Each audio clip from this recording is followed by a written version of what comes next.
is now 5:29, so 5:29, I'd like to call the meeting to order. And the purpose of this meeting is consideration of a resolution to provide amendments to Article 1, Board of Commissioners to our local legislature. You have a draft before you that is taking our local act legislation, sometimes referred to as the charter for Pickens County. Article 1 is the section that's titled Board of Commissioners. Obviously, it covers more than just us as the board.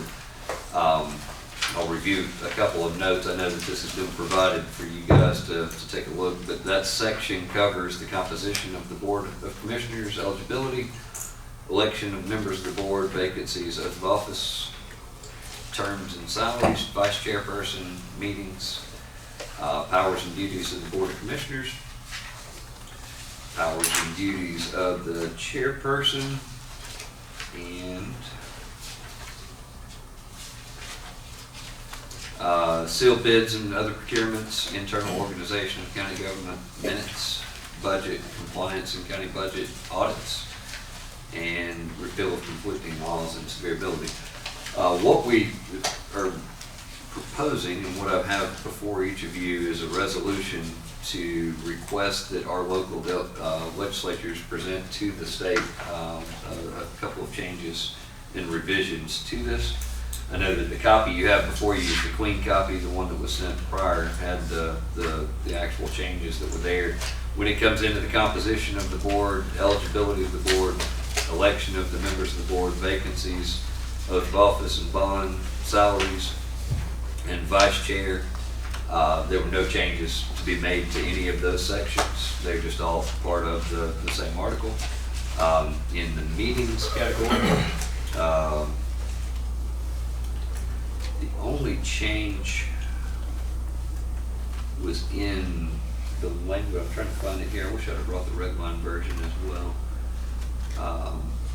Was the spacing between the two different, the work session and the board meetings, to make it less restrictive to where the work session could be held. The rest remain the same. Powers and duties of the Board of Commissioners, they were just more clearly defined in this section. I know that you guys have all had an opportunity to review those, to give more of a clear definition both on the duties of the board as well as duties of the chairperson, to more clearly define those as to the way it's been done. Sealed bids and other procurements was left in place, basically referring to state law, applicable state law, and that the board was authorized to adopt additional purchasing and procurement regulations by ordinance and the administration of sealed bids and other procurements. So as we just discussed, that's contained within here. Internal organization remained the same, minutes remain the same. And I believe, other than more clearly defining a repeal of conflicting laws, audit is the only other section that there was a change.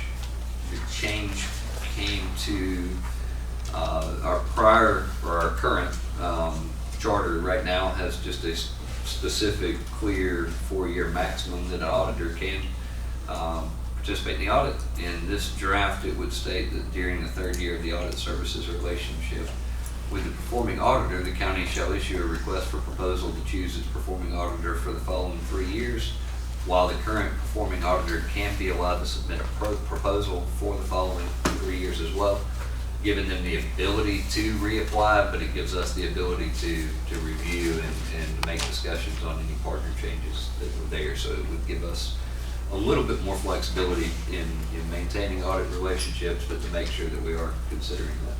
Did not see in the finance one a minute ago that we were still capping that 4 years. That was one of the things that he's saying that he matched this. So when we were going through, it hadn't been changed from the current. It was still showing the old. I read, I just don't listen. That's impressive. All right.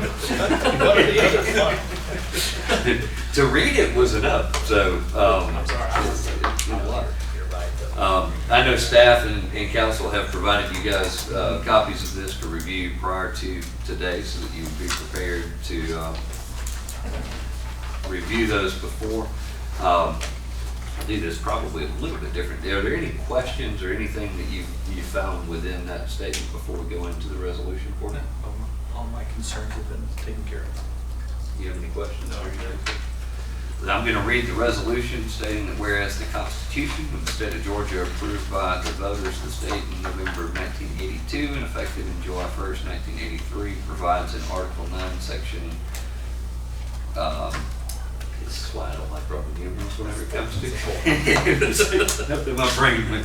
Section 4, Paragraph 2, thereof, that the governing authority of a county may adopt clearly reasonable ordinances, resolutions, and regulations. Whereas the Pickens County Board of Commissioners has determined that it is in the best interest of the citizens of Pickens County that certain amendments to the Pickens County Enabling Act, House Bill 1341, are required in order to clarify duties and responsibilities of chairman of the Board of Commissioners and the District Commissioners, and to address such issues that will benefit the public health, safety, and welfare of the citizens of Pickens County.